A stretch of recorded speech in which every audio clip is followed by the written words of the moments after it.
청년들의 귀한 특창 감사를 드립니다. 세월이 굉장히 빨리 흘러가죠. 지난주 우정의 날이 어떻게 보면 가을 행사 중에 제일 큰 행사였는데 우리 파주중앙교회 우리 모든 성도들이 같이 모여서 참으로 행복하고 은혜스럽게 그 시간들을 잘 보냈던 것 같습니다. 또 지역 행사로 하나 남아있는 게 있는데 12월 14일 안식일 날 저녁에 우리 아마 그 송년음악회 찬양 경연대 비슷하게 또 한다 그럽니다. 이때도 우리 파주중앙교회 모든 성도들이 하나가 되어서 아주 감동적으로 또 우리 지역에서 은혜롭게 또 우리 성도들이 찬양하는 모습을 보여주었으면 좋겠습니다. 에스더서를 여러분들이 다들 한 번씩 다 보셨을 것입니다. 근데 이 에스더서를 읽으면서 여러분들 어떤 것을 느끼세요? 10장 정도밖에 안 되니까 굉장히 많지 않은 그런 어떤 짧은 책인데 그냥 이걸 피상적으로만 보면 이제 부모를 잃은 이 에스더라는 한 여자아이가 페르시아에 사는 이 모르두게라는 삼촌의 손에서 자라나서 훗날 미스 페르시아로 뽑혀갖고 나중에 그 유명한 페르시아의 왕비가 되는, 어떻게 본다 그러면 그 성경판 그 신데렐라 같은 이야기가 이제 에스더서의 이야기처럼 피상적으로만 보면 그렇게 느껴집니다. 그리고 조금 더 이제 신앙적으로 나가면 이 에스더가 뭐라고 하죠? 죽으면 죽으리라는 이 명언을 남기죠. 그죠? 아주 유명한 신앙 고백을 하면서 유대인을 위기에서 구원하는 이야기가 이 에스더서의 스토리입니다. 여러분 이 에스더서를 읽으면서 오늘 이 시대를 위한 하나님이 우리에게 주는 메시지가 뭐라고 생각하십니까? 에스더처럼 이렇게 살면 된다, 이렇게 느끼십니까? 오늘부터 아마 제가 한 짧게는 2주, 길게는 3주 정도 해서 이 에스더서를 계속 공부할 텐데요. 이 에스더서의 특징 중에, 가장 큰 특징 중에 하나가 뭔가 하면, 성경 66권 중에서 하나님이라는 단어가 하나도 나오지 않는 성경책이 바로 어떤 책인가 하면 에스더서라 그럽니다. 입에 넘어가지가 않죠. 넘겨주세요, 그냥. 넘겨주세요. 하나 더 넘겨주세요. 그러니까 총 10장, 성경절을 따지면 167개의 성경절이 있는데 이 하나님이라는 단어가 단 한 번도 등장하지 않는 책이 이 에스더서라는 책이라고 합니다. 그래서 이 에스더서는 하나님께서 뭔가 표면에 드러나면서, 그러니까 다른 책들을 보면 어떤 신자들의 삶에 이렇게 드러나잖아요. 그죠? 그 사람을 통해서 하나님의 이름이 외쳐지고 하는데 이 에스더서는 표면에 하나님이 드러나서 뭔가 하나님의 이름을 통해서 자신의 역사를 이루어가는 모습이 잘 보이지 않는 책이 어떤 책인가 하면 에스더서라는 책입니다. 그래서 이 에스더서를 어떤 학자는 뭐라고 하는가 하면 여기에 나타난 하나님은 숨어 있는 하나님, 또는 어떤 분은 무대 뒤에 계신 하나님이라고 표현하기도 합니다. 근데 이런 표현들이 등장하는 이유가 뭘까 하는 걸 우리가 찾아봐야 됩니다. 결론적으로 하나 얘기하면 이 시대 대부분의 신자들이 하나님을 잃어버린 채 세상과 타협하며 살아가고 있었기 때문에 이제 이런 일이 벌어졌다고 하는 거예요. 그래서 저는 이 에스더서가 오늘날 이 마지막 시대를 살아가는 하나님의 백성들, 특히 라오디게아 교회 신자들의 모습을 그대로 보여주고 있는 책이 바로 에스더서라고 생각을 합니다. 그래서 오늘 이 시대를 살아가는 우리들이 정말 열심히 잘 연구해야 될 책이 바로 어떤 책인가 하면 바로 에스더서라고 생각이 들어요. 먼저 이 에스더서의 역사적인 배경을 좀 잠깐 살펴보면 이 배터리가 없어요. 박상길 목사님 때 이렇게 드려갖고 이거 놔두고 그냥 직접 넘겨주시면 될 것 같아요. 역사적 배경을 잠깐 살펴보면 유다가 바벨론에게 멸망을 당하고 난 후에 이제 하나님 백성들이 바벨론으로 포로가 되어 끌려가서 예언대로 몇 년을 머물죠? 바벨론에서 70년을 머물죠. 그죠? 70년 동안 포로 생활을 하게 돼요. 근데 70년이 지나간 후에 그 후에 이 바벨론이 절대 멸망할 것 같지 않은 이 바벨론이 페르시아에 의해서 멸망당하게 돼요. 그리고 그때 이 페르시아의 왕이 누구인가 하면 제가 지난번에도 말씀드린 것처럼 고레스라는 왕이에요. 그래서 이 고레스에 의해서 포로 석방령이 내려집니다. 이스라엘 포로 석방령이. 그래서 하나님의 백성들이 그 포로 석방령을 기다렸다면 어떻게 해야 되죠? 내려지는 즉시 언약의 땅인 예루살렘으로 돌아가야 돼요. 그 길을 하나님께서 열어놨기 때문에. 근데 역사를 보면 이 고레스 포로 석방령 때, 1차 포로 석방령 때 당시 포로로 끌려온 사람들 중에 얼마만 돌아간지 아세요? 궁극으로. 1차 포로 석방령 때. 이 스룹바벨이라는 사람과 여호수아와 같이 이렇게 고국으로 돌아간 사람의 숫자가 얼마나 되는지 아세요? 5만 명 정도가 돌아갔다고 합니다. 5만 명. 예.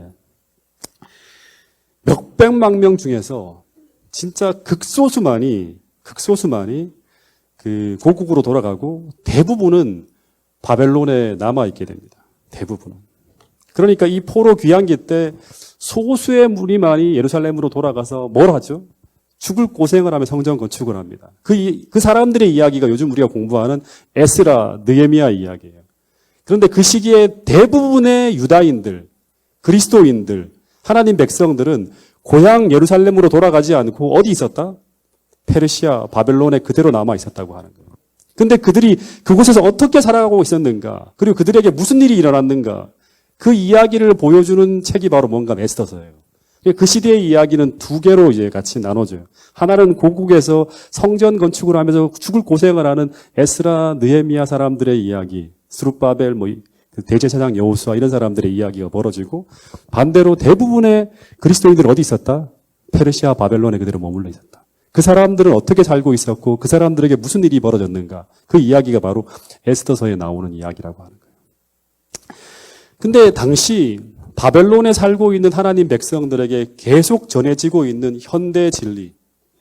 다시 말해 그 시대 하나님 백성들이 반드시 들어야 되고 그 기별을 듣고 하나님과 함께 동행하기 위해서 반드시 순종해야 되는 기별이 바로 뭔가 하면 바로 첫 번째는 바벨론을 떠나라고 하는 거예요. 그 시대 하나님 백성을 찾아 구원하시려고 전해지는 현대 진리가 무엇이다? 속히 바벨론을 떠나라고 하는 거예요. 두 번째는 그들이 원래 있어야 할 위치인 언약의 땅, 다시 말하면 예루살렘으로 돌아가라고 하는 거예요. 이게 당시 모든 선지자들의 기별이었어요. 그 시대 선지자 중에 한 사람인 왜 이러죠? 스가랴서 2장 6절부터 8절의 말씀을 같이 한번 읽어보겠습니다.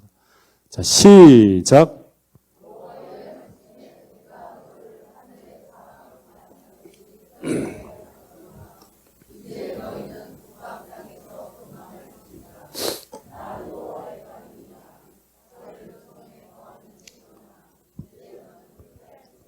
여호와의 말씀에 내가 너를 하늘의 사방 바람같이 흩어지게 하였거니와 이제 멸망을 당해 흩어졌죠.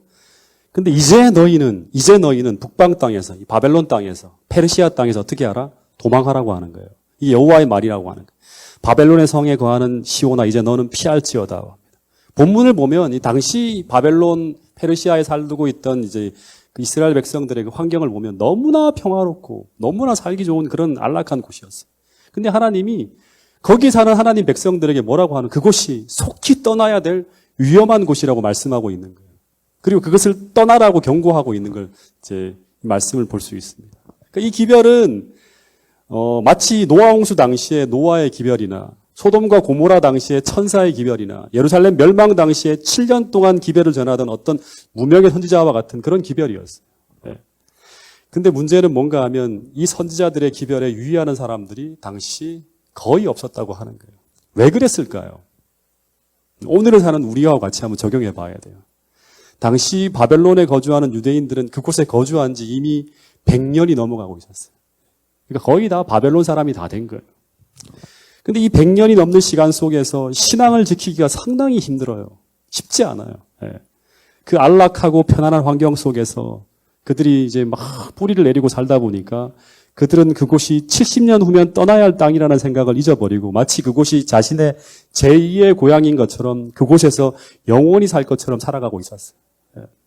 그래서 아무 불편함 없이 이제 뭔가 털을 잡고 기반을 잡고 잘 살고 있는데 근데 이 모든 혜택과 편함을 다 포기하고 어떻게 알아? 1500km가 넘는 그 먼 거리를 여행해서 그 황폐한 고향으로 다시 돌아가서 그 폐허가 된 도시와 그 하나님의 성전을 재건해야 하는 고난의 길을 어떻게 알아? 스스로 선택하라고 하는 거예요. 근데 이게 쉬울까요? 쉽지 않죠. 쉽지 않죠. 물론 그들이 유대인이기 때문에 대부분은 그들의 고향인 예루살렘으로 언젠간 돌아가야 한다는 생각을 하고 살았을 거예요. 그때도 마찬가지였을 거예요. 근데 모두들 그 기별을 듣고 지금 자신의 형편을 보니까 지금은 때가 아니라는 생각을 하고 있었을 거예요. 어떤 가정은 바벨론에서 대학을 다니는 아이가 걸리고, 또 어떤 사람은 이곳에서 벌린 장사가 문제고, 또 어떤 사람은 직장이 이들을 떠나지 못하게 하고 있었을 거예요. 그러면서 다들 떠나야 한다는 것은 알고는 있는데, 선지자가 저렇게 기별을 계속 전하고 있다는 것을 듣고는 있는데, 그러나 대부분의 사람들은 이 걸리는 것들이 사라져야지만 갈 수 있다고 생각을 하는 거예요. 그러면서 한 해, 두 해 때를 기다리다 보니까 대부분 사람들이 거의 대부분 움직이지 못하고 거기에 있는 거예요. 저희 작은 누나가 처음에 그토록 많은 사람들이 반대하는 믿지 않는 가정에 시집을 가면서 저한테 이제 뭐라고 했는가 하면, 재훈아, 내가 그곳에 가는 거는 선교사로 가기 때문에 걱정하지 말라고. 네가 아무리 반대해도, 아니, 사람들이 아무리 나를 반대해도 나는 교회를 꼭 다닐 거야. 내 신앙을 알지 않냐 그러는 거예요. 그때 누나가 저를 인도했기 때문에 누나의 신앙이 상당히 뜨거웠어요. 예. 누나의 신앙이 굉장히 좋았기 때문에 그렇게 할 줄 알았시라고 믿었어요. 예. 근데 얼마 뒤에 누나를 만났는데 교회를 못 다니고 있는 거예요. 그래서 왜 교회를 안 다니냐고 하니까, 빨리 교회를 다니라고 하니까 누나가 하는 말이, 처음에는 시어머니와 지금 함께 살고 있는데 분가하기 전에는 이 시어머니의 반대가 너무나 커서 어려울 것 같다고 하는 거예요. 예. 근데 몇 년이 지난 후에 누나가 분가를 했어요. 계속 기도했죠. 하나님, 누나가 분가를 하게 해달라고, 교회를 다니게 해달라고. 누나가 분가를 했어요. 그래서 이제 교회를 나올 줄 알았어요. 근데 또 교회를 안 나오는 거예요. 왜 교회를 안 나오냐고 물었어요. 그랬더니 누나가 학원을 하게 됐는데 학원이 자리 잡을 때까지 좀 바빠서 어렵다고 하는 거예요. 근데 몇 년 후에 갔더니까 또 학원이 자리를 잡았어요, 이제. 또 교회를 나오라고 하니까 이제 뭐라고 하는가 하면 매형이 반대를 해서 부부싸움이 난다고. 그래서 어렵다고 하는 거예요. 그러면서 매형이 몇 년만 참아달라고 한대요. 근데 몇 년이 또 지났어요. 근데 이제는 그 부부싸움, 학원일, 시어머니의 반대도 다 사라졌어요. 누나가 만면일이거든요. 그래서 시어머니도 이제 그 호랑이 이빨이 다 빠져갖고 누나가 거의 시어머니를 끌고 가고 있는 상황이었고, 매형도 누나가 하자는 대로 다 해요.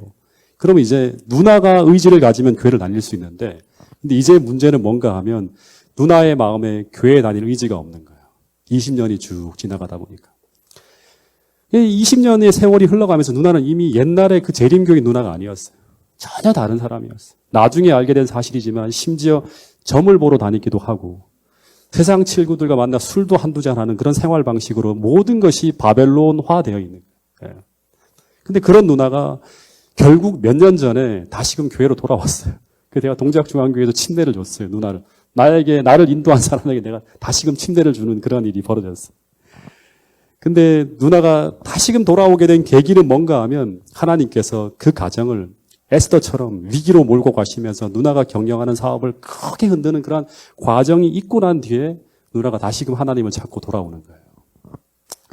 여러분, 하나님의 명령이 우리에게 떨어졌고 이제 우리가 순종을 해야 되는데, 근데 문제는 뭔가 하면 우리 앞에 우리의 순종을 가로막는 장애가 나타날 때가 있다고 하는 거예요.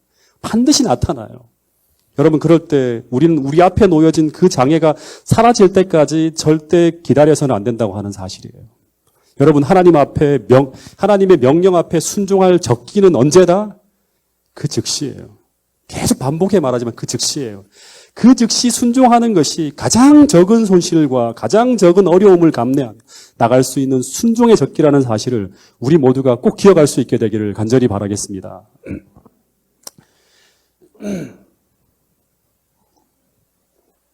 이 에스더 1장, 2장을 보면 이 모르드게가 이 조카 에스더를 양녀로 삼은 후에 에스더가 처녀로 딱 성장했을 때 이 페르시아에서 이상한 일이 벌어집니다. 이게 이야기의 시작이에요. 이 페르시아 왕이 그 와스디라고 하는 왕비를 그 자리에 쫓아내요. 뭐 어처구니 없는 일이 벌어진 거예요. 그 이야기는 다 생략을 하고요. 그래서 이 페르시아의 왕비 자리가 갑자기 공석이 되어 버려갖고 왕이 어떻게 하는가 하면 전국에 포고령을 내려서 왕비를 선출하기 위해서 전국의 아리따운 처녀들을 다 이제 모집하는, 왕비 후보를 모집하는 그러한 일들이 벌어집니다. 근데 이상한 일은 이 에스더가 당시 굉장히 예뻤는가 봐요. 아리따운 처녀를 다 모집하라고 하는데 이제 이 에스더가 이제 그 포함되어 있었는데 이 모르드게가 그 왕비를 뽑는 그 대열에 자기의 양녀인 에스더를 참여시키는 거예요. 근데 여러분 이건 이상한 일이에요. 당시 유대인이 페르시아의 왕비가 되면 됩니까? 안 됩니까? 예. 절대 안 되는 거예요. 당시 정통 유대인의 입장에서는 절대로 안 되는 일이었어요. 왜냐하면 이 태양신인 이 미트라 신을 숭배하는 조로아스터교 신자인 이 왕에게 유대인 처녀가 시집 간다는 것은 상상도 할 수 없는 일이에요. 예. 실제 유대인들이 사마리아인들을 어떻게 하죠? 괴 취급을 하죠. 상종도 하지 않고 교제도 하지 않을 정도로 혐오하는 이유가 뭔가 하면 그들이 아수르에 의해서 멸망당했을 때 강제 통원 정책으로 이스라엘의 순수한 혈통을 잃어버렸기 때문에 이들이 이제 상종을 하지 않는 거예요. 괴 취급을 하는 거예요. 그래서 유대인들은 절대로 이방인들과 결혼하지 않습니다. 근데 이 유대인인 모르드게가 자신의 양녀인 에스더에게 이런 일을 시키는 것은 이 모르드게의 신앙이 얼마나 무너져 있는지를 여실하게 보여주는 장면이에요. 또 하나 여기서 깊이 살펴봐야 될 내용 중에 하나는 뭔가 하면 그냥 본문에서는 아주 짧은 과정이 이렇게 소개되었는데 당시 와스디의 후위 왕비를 뽑는다고 전국에 광고를 내었을 때 이 페르시아 왕비 후보로 얼마나 많이 몰렸을까요? 당시 이 페르시아는 세상을 통일한 나라예요. 전 세계에서 가장 강력한 나라예요.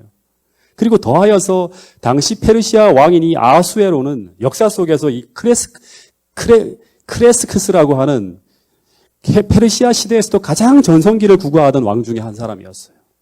그래서 이 당시 페르시아의 왕후 자리는 권력과 관계 있는 자리였기 때문에 치열한 자리 다툼이 벌어지는 그런 자리예요. 근데 당시에 전국의 어마어마한 명문가의 쟁쟁한 여성들이 몰렸을 것인데 근데 신기한 것은 당시 아무런 백도 없는 어떻게 보면 변방 팔레스타인의 정말 보잘것없는 한 종족인 유대인의 자녀가 어떻게 왕비로 뽑혔을까 하는 거예요. 그래서 어떤 학자는 말하기를 이 하찮은 궁궐 문지기였던 모르드게의 양녀였던 이 에스더가 당시 페르시아의 최고 권력자의 왕후가 되었다는 이 사실은 확률로 따져보면 100만 분의 1, 1000만 분의 1 거의 수학적으로 불가능한 확률이 계속 이루어져야지만 이루어질 수 있는 불가능한 일 중에 하나가 벌어졌다고 하는 거예요. 역사 속에선 도저히 벌어질 수 없는 일이 벌어진 거예요. 정확하게 말하면 이 일은 로또 당첨보다 더 어려운 일이 딱 생겨난 거예요. 여러분, 근데 우리에게 일어나는 수많은 일들을 해석할 때 그것을 우연이라고 생각하면 모든 것이 다 우연이에요. 그러나 오늘 우리가 그리스도인이라면 모든 우연을 움직이는 하나님의 무엇을 봐야 된다? 보이지 않는 손을 보아야 한다고 하는 거예요. 이게 믿음이에요. 네. 이 에스더서의 배후에 가려진 모습을 잠깐 보면 저를 주목해 보세요. 이제 이후에 어떤 일이 벌어지죠? 이 에스더서에 보면. 지금 악의 세력은 페르시아에 사는 하나님 백성을 전멸시키기 위한 음모를 진행하고 있었어요. 네. 그래서 하나님은 당신의 백성들에게 머지않아 다가올 위험을 경고하면서 그곳은 위험한 곳이니 그곳을 떠나라고 계속 말씀하고 있는 거예요. 정신을 차리고 빨리빨리 속히 고국으로 돌아가야지 너희들이 안전하게 살 수 있다고 계속 이야기하고 있는 거예요. 그러나 그들 중에 소수만이 그곳을 떠나서 고향으로 돌아가고 나머지 대다수는 이 위험한 페르시아에 그냥 머물 것을 하나님은 아셨어요. 그래서 하나님은 이 페르시아에 사는 당신의 백성을 지키기 위한 일을 계속 보이지 않는 곳으로 진행시켜 가고 계셨는데 바로 이 에스더가 비록 잘못된 선택이었지만 그러나 하나님은 이 연약한 당신의 백성이 저지른 이 사건을 통해서라도 미래 당신의 백성을 구원하는 일에 그 사건을 사용하기 위해서 준비하고 계셨다고 하는 이야기가 바로 이 에스더서 1장, 2장을 통해서 우리에게 보여주는 아주 중요한 메시지라고 하는 거예요. 여러분, 비록 우리가 타협하고 있는 동안에도 당신의 백성이 잘못된 선택을 하고 당신을 사랑하지도 않고 당신을 최우선으로 여기지 않을 때도 하나님은 보이지 않는 곳에서 당신의 백성의 미래의 안전을 지켜내기 위해서 그리고 이 얽힌 타협의 실타리를 풀기 위해서 끊임없이 일하고 계신 모습을 우리는 이 에스더서의 이야기를 통해서 볼 수 있다고 하는 거예요. 또 하나 제가 정말로 이 에스더서를 보면서 참 놀랬던 건 뭐냐 그러면 이 에스더가 이제 궁궐로 들어갈 때 이 모르드게가 에스더에게 신신당부하면서 했던 말이 있어요. 이게 뭔가 하면 이 모르드게가 에스더에게 너가 왕궁에 들어가면 절대로 너의 신앙을 나타내지 말고 철저하게 숨기며 살라고 신신당부했다고 합니다. 자, 이 에스더서 2장 10절 말씀을 같이 한번 읽어보겠습니다. 시작.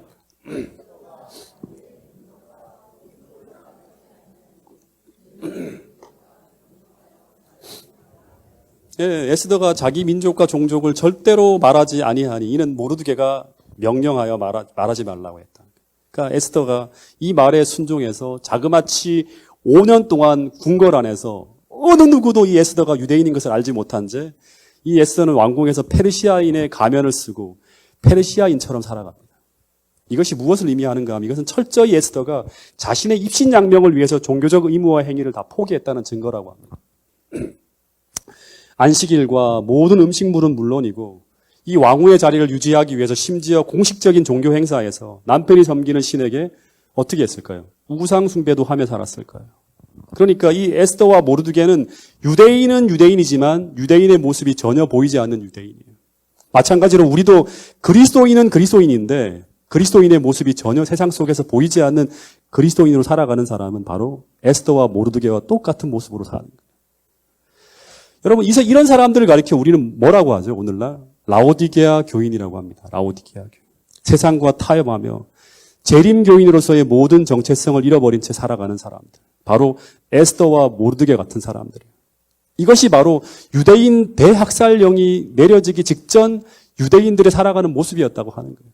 바로 이제 코앞에서 큰 바람이 몰고 오고 있는데 이 세상의 달콤함과 편안함과 안락하게 취해서 미래에 무슨 일이 닥칠지 전혀 알지 못한 채 하나님의 경고를 무시하고 살아가는 사람들이 바로 누구였는가 하면 당시 에스더서에 살아가고 있었던 유대인들의 모습이었다고 하는 것입니다.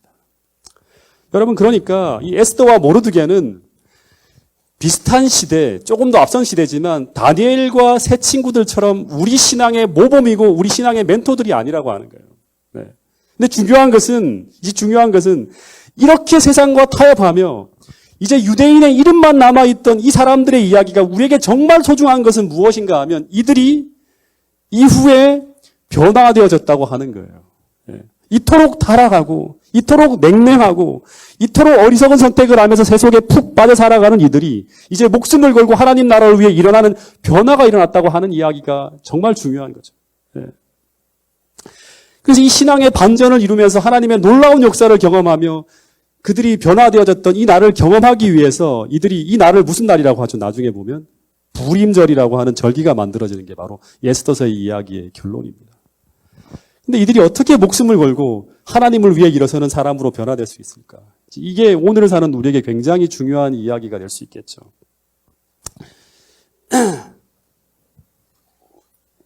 여러분, 저는 중학교, 고등학교 시절부터 재림교회를 다니고 있었어요. 2달에 한 번, 3달에 한 번, 6개월에 한 번, 시험 기간이 바쁘고 할 때는 거의 1년에 한두 번 정도 이렇게 나가면서 어릴 때부터 쭉 재림교회를 나갔어요. 솔직히 친구들을 한번 보고 싶어서 교회 한 달에 한 번, 2달에 한 번씩 나가서 교회 얼마나 늘었나, 친구들이 얼마나 늘었나, 교회가 부흥했나 하면서 이렇게 살펴보고, 이번에 안 늘었네 하고 이렇게 이제 점검하고 돌아오는 식으로 이렇게 교회를 나갔어요. 절대 교회를 나가는 목적이 하나님을 만나기 위해 진리를 탐구하기 위해 나가지 않았어요. 그러다 보니까 그 당시 교사들이 들려주는 말씀들, 그리고 특별히 장로님이 하시는 설교들은 정말 당시에 불후의 명설교라 할 만큼 은혜가 넘치는 말씀들이었는데 제겐 하나도 은혜가 있거나 재미있거나 하지 않았어요. 왜냐하면 목적이 다른 데 있기 때문에 하나도 의미가 없었어요. 근데 당시 황지교회에 저와 같은 학년의 학생들이 한 20명 정도와 함께 교회를 나오고 있었어요. 그리고 고등부 등록생들은 약 한 100여 명 정도가 참석하고 있었어요. 근데 그 이름 속에 누구도 있었다? 제 이름도 있었다고 하는 거예요. 이 명목상의 어떤 그런 교인이었지만. 근데 그렇게 교회를 다니던 동기들에게 시험이 닥쳐옵니다. 어떤 시험이 닥쳐오는가 하면 바로 고등학교를 졸업하면 사회에 진출하면서 대다수 학생들이 다 탈락해요. 그 신앙을 다 포기합니다. 근데 그때 당시 고등부 학생회장을 하는 친구는 앞에 나와 정상회를 하면 진짜 막 너무너무 감동적인 이야기를 막 하는 거예요. 근데 그 친구는 누구나 생각할 때 교회를 떠나지 않을 거라 생각했어요. 근데 그 친구도 교회를 떠나가요. 신덕부장을 하던 친구, 그리고 교회에서 밤낮으로 살던 대부분의 동기들이 대부분 사회인이 되면서 교회를 포기하고 신앙을 포기하고 다 떨어져 나갔어요. 근데 그 중에서 남은 학생, 세보니까 3명, 4명 남았는데 그 중에 한 사람이 바로 제가 남아있는 거예요. 그래서 저를 가르치던 지도교사 선생님이 제게 이런 말씀을 하시는 거예요. 제가 방학 때 내려가서 교회에 참석하고 난 다음에 그 선생님 댁에서 밥을 먹었는데 제 모습을 보면 참 신기하대요. 뭐가 신기하냐고 물었더니 이 교사들이 이제 졸업 후에 교회에 남아있을 것 같은 아이들과 교회에 남아있지 않을 것 같은 학생들을 자주 입에 오르내리면서 말을 했는데 그 당시 제가 다니던 그 우리 동기들 중 20명 중에서 나중에 가장 교회에 남아있을 것 같지 않은 친구 리스트 중에 제 1순위가 누구였는가 하면 고재훈이라는 사람이었다는 거예요. 쟤는 졸업과 동시에 교회를 떠날 거야. 그러면서 거의 제가 이 교회에 남아있을 거라고는 상상하지 못했다고 하는 거예요. 근데 정말 기적 같은 일이 벌어진 거예요. 여러분, 그래서 현재 나타난 그 사람의 그 모습을 가지고 그 사람의 전부를 평가하지 말아야 한다고 하는 거예요. 여러분, 사람은 변합니다. 여러분, 이 사실을 믿게 되기를 바라겠습니다. 근데 교회의 가장 큰 비극 중에 하나는 뭔가 하면 그리스도인들조차, 신자들조차 사람은 교회에 다녀도 절대 변하지 않는다는 이런 믿음을 가지고 교회를 다니는 사람들이 참 많다고 하는 거예요.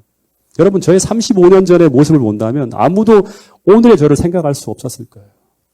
여러분, 그래서 저는 또다시 이 에스더서를 보면서 설레는 마음으로 기대합니다.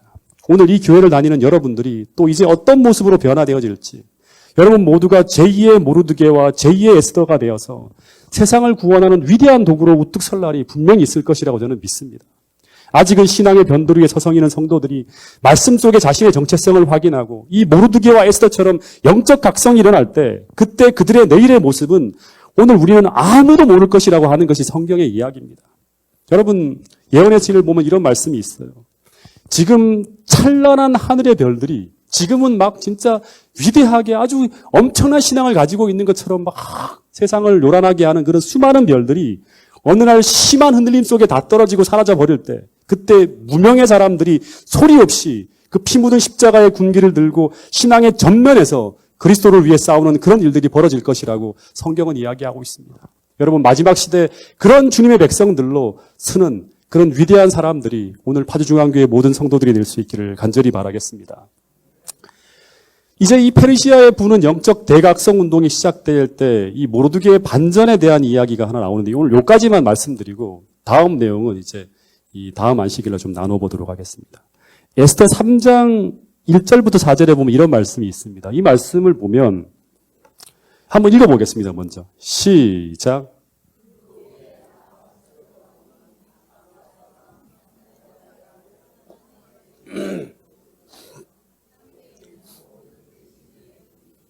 대궐 문에 있는 왕의 모든 신하들이 다 왕의 명령대로 하만에게 꿇어 절하되 모르드게는 꿇지도 아니하고 절하지도 아니하니 대궐 문에 있는 왕의 신하들이 모르드게에게 이르되 너는 어찌하여 왕의 명령을 거역하느냐 하고 날마다 권하되 모르드게가 듣지 아니하고 자기는 그들이 모르드게의 일이 어찌 되나 보고자 하여 하만에게 전하였더라. 여기 핵심이 바로 뭔가 하면 이 모르드게가 자기가 유다인임을 알렸다고 하는 거예요. 나는 그리스도인이다. 나는 하나님의 백성이었다고 알렸다고 하는 거예요. 근데 이 모르드게가 자신의 입신양명을 위해서 그토록 자신의 신분을 숨기며 비밀스럽게 살아가던 이 모르드게가 왜 자신을 유다인이라고 알리게 되었을까요? 이거를 알아야겠죠. 그렇죠? 네. 다시 말하면 내가 이제 재림교인이다. 난 이렇게 살 것이라고 사람들 앞에 공언하는 거예요. 근데 그 이유가 본문에 무엇이라고 적고 있는가 하면 그 이유를 본문에 보면 이 아수에로의 왕이 이 페르시아 왕이 아각 사람 하만의 주위를 신하 중에 최고의 자리로 올리는 것을 보고 어떻게 했다? 자신이 유다인임을 밝히게 됐다고 하는 거예요. 근데 이 사실이 왜 모르드게에게 변화를 일어나게 만들었을까 하는 거예요. 여러분, 하만이 어디 사람이라고 하죠?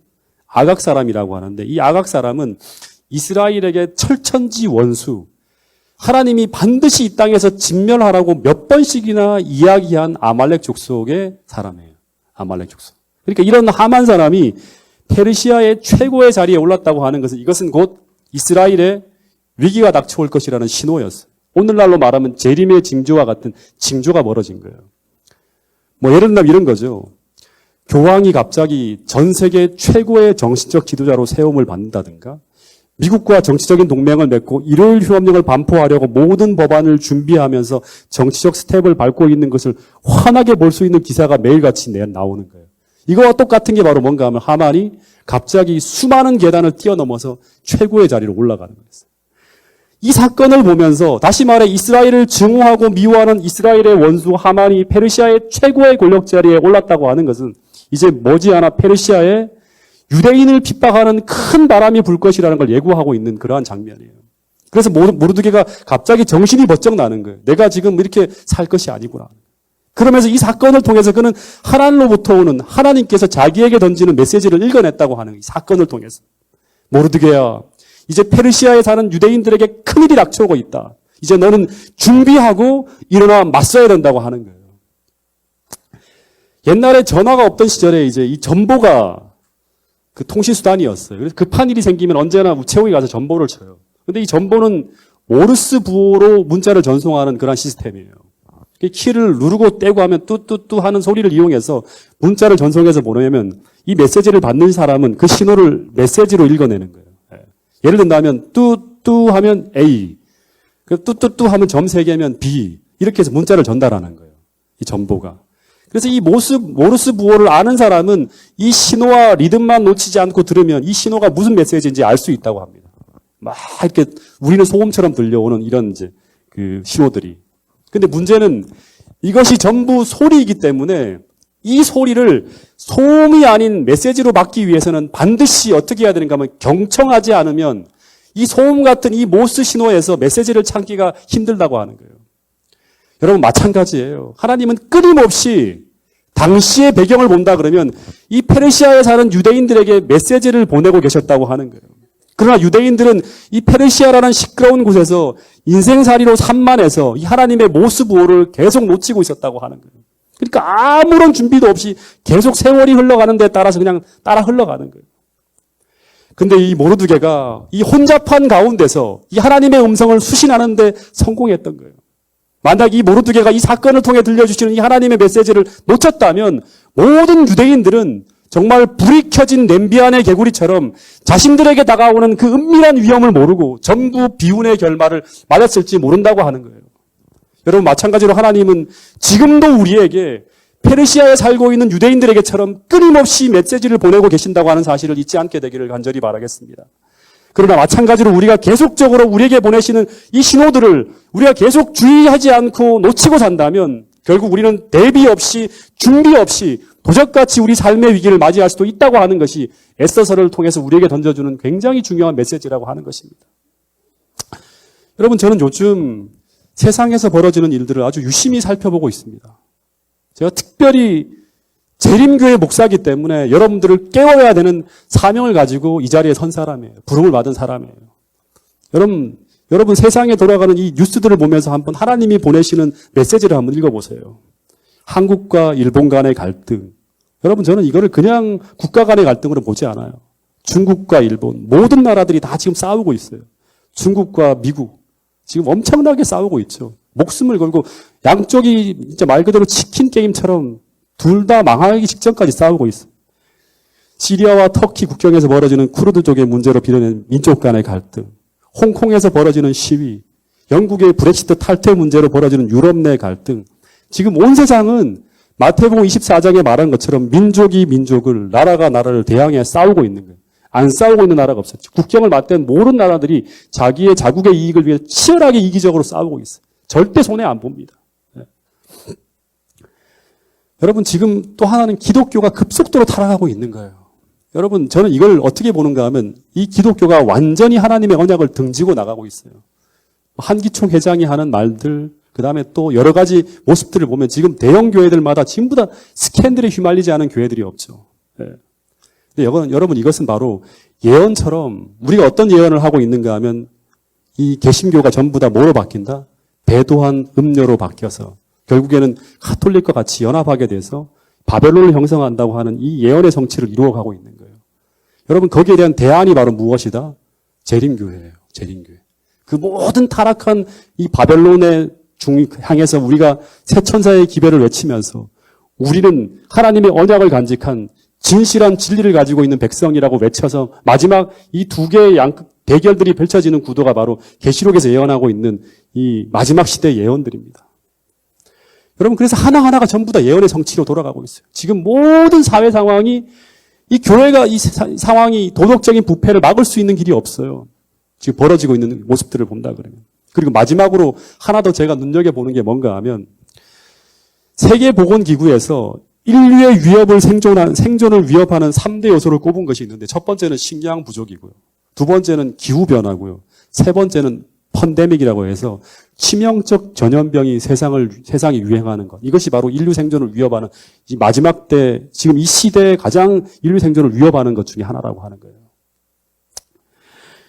근데 최근에 한국에서 지금 아프리카 돼지열병으로 수많은 돼지들이 죽어나갑니다. 근데 그 전염병에 한번 감염되면 돼지는 살 수가 없어요. 그래서 이 바이러스에서 돼지를 구할 약이 세상에 없어요. 그래서 바로 묻어버리는 거예요. 근데 이런 바이러스가 지금 한두 개가 아니죠. 이 돼지만이 아니에요. 수많은 동물들을 공격하며 숱하게 돌고 있어요. 조류독감, 그 다음에 또 뭐가 있죠? 광우병. 전부 다 뭔가 하면 한 번 그 바이러스에 감염되면 무조건 다 묻어야 되는 거예요. 예. 여러분, 그래서 이 수백만 마리씩 지금 매해마다 지금 묻고 있어요. 근데 이런 치명적인 바이러스가 지금 사람에게는 돌지 않고 있다고 하는 거예요. 그죠? 이런 바이러스가 계속 돌아요. 도는데 치명적인 바이러스가 옛날에 패스트처럼 치명적인 바이러스가 유럽 인구의 3분의 1을 다 묻어버린 그런 바이러스가 지금 사람에게 아직 안 돌고 있는 거예요. 이거는 뭔가 하면 누군가가 계속 막고 있는 거예요. 막고 있는 거예요. 지금 세상은 계속 그런 환경으로 사람이 살 수 없고 동물이 살 수 없는 그런 환경으로 다 변해가는 거예요. 모든 것이 오염되어지고 사람들의 정신이 오염되어지고 모든 국가가 오염되어지면서 마지막을 향해 가고 있는 거예요. 여기서 우리 메시지를 읽어내야 되는 거예요. 그리스도만이 답이라는 거예요. 주님이 재림하시는 것을 모든 것이 지금 세상이 소소하고 소리치고 있는 거예요. 모든 동물들이 소리치고 있는 거예요. 예수님만이 오셔야지만 우리가 살 수 있다고 하는 거예요. 여러분, 사실 암보다 훨씬 더 무서운 것이 뭔가 하면 이 치명적인 바이러스가 대유행하면 전 세계에 도는 거예요. 그러면 한 해에 그냥 몇천 명이 아니라 수천만 명이 죽어가는 일이 벌어질 수 있습니다. 지금 이 바이러스가 없다고 해서 앞으로도 계속 없는 것이 아니라고 하는 거예요. 왜냐 그러면 바이러스는 계속 변해요. 계속 변종하는 거예요. 언젠가 이 바이러스 중 하나가 변종이 되어서 인수공통으로, 다시 말하면 사람과 동물에게만 전염되는 게 아니라 동물의 사람으로 전염되는 이런 강력한 전염성을 가지고 동물에게서 사람에게 옮겨져서 퍼져나간다 그러면 지금 세상은 지금 이런 것이 아니라 완전히 패닉 상태로 빠지는 거예요. 모든 시장과 학교, 영화관, 쇼핑몰 다 문을 닫아야 되고 경제는 파탄 날 것이고 공포가 온 세상을 휩쓸면서 세상이 완전히 무너질 거예요. 이런 공포와 패닉으로 세상을 완전히 아비규환으로 만드는 이런 질병이 아직은 오지 않았다고 하는 거예요. 제가 얼마 전에 이제 하나의 어떤 기사를 봤는데 얼마 전에 존 홉킨스 대학에서 이런 무시무시한 대재앙이 10년 안에 전 세계에 돌 것을 예견하는 연구 발표가 계속 나왔어요. 그래서 그것을 대비해서, 왜냐 그러면 계속 바이러스가 변종이 일어나니까. 그래서 이것을 대비한 시뮬레이션 방역 대책을 세웠다고 하는데, 근데 이 시뮬레이션을 통한 결과가 무엇인가 하면 이 대유행을 현재 기술로서는 막지 못한다고 하는 거예요. 통제가 안 돼요. 그러면 전 세계로 도는 거예요. 여러분, 이것이 무엇을 이야기하고 있는가 하면 지금 이런 수많은 바이러스들이 창궐하고 민족 간의 갈등이 고조되고 종교와 사회가 급속하게 타락해 가고 있지만 아직까지도 우리에게 평화를 주시는 이유는, 여러분 이건 뭘로 봐야 돼요? 바로 계시록 7장을 떠올려야 돼요. 하나님께서 내 천사가 바람을 붙잡고 있는 그 손을 아직까지 놓지 못하도록 계속 하나님께서 붙들고 계시기 때문에 우리가 지금 평안하게 오늘을 살고 있다고 하는 것입니다. 다시 말해서 하나님은 아직까지 우리에게 은혜를 계속 베푸시는 은혜의 기간을 연장하고 계신다고 하는 거예요. 근데 언제까지 주시는가? 계시록 7장에 보면 당신의 백성들이 확정되기까지, 다시 말해서 세속에 파묻혀 있는 당신의 백성들이 깨어나고 일어나서 자신의 참 신분을 확인하고 바벨론을 탈출해서 본향을 향해 믿음으로 전진하는 인생으로 변화될 때까지 주님은 붙들고 계신다고 하는 거예요. 여러분, 이설이 난무하고 교회와 세상이 타락하고 그리고 교회는 냉랭한 이때, 마치 세상이 하나님이 안 계신 것처럼 수많은 일들이 벌어지고 있는 이때, 수많은 사람들이 믿음을 포기하며 이 세상에 뿌리를 내려야 하는 이때, 여러분 오늘 이 에스더서에서 우리에게 말씀하시는 이 하나님의 음성을 듣고 각성하고 일어나게 될 수 있기를 간절히 바라겠습니다. 잠깐 우리 눈을 감고 기도하는 시간을 좀 갖도록 하겠습니다. 여러분, 이 시간, 이 소중한 시간, 아직도 하나님께서 여러분들을 향해서 호소하고 있는 이 시간, 우리가 아무 생각 없이 우리가 달려가는 우리의 인생의 걸음을 계속 그냥 달려가서는 안 됩니다. 여러분, 우리 인생의 걸음을 멈추어서서 이 시간 모르드게처럼, 에스더처럼 꼭 나에게 말씀하시는 이 하늘 메시지를 꼭 놓치지 않고 듣고 확인하며 모르드게와 에스더처럼 주를 위해 머리를 드시는 여러분과 저가 될 수 있기를 간절히 바라겠습니다. 여러분, 우리가 지금 서 있는 이 위치가 어디인지 한번 생각해 볼 수 있기를 바라겠습니다. 우리가 있는 지금 이 위치는 영원히 머물 곳이 아닙니다. 이 땅을 향해 바라보던 우리의 머리를 들고 허리에 띠를 띠고 이제 오실 주님을 준비하기 위해서 일어나야 할 때라고 성경은 계속 이야기하고 있습니다. 여러분, 우리가 다시금 영적으로 각성될 수 있도록, 그리고 이 교회가 하늘을 향해 준비하는 교회로 변화되어질 수 있도록 여러분, 이 시간 우리 모두 함께 기도하는 시간을 갖도록 하겠습니다. 다 함께 기도하겠습니다.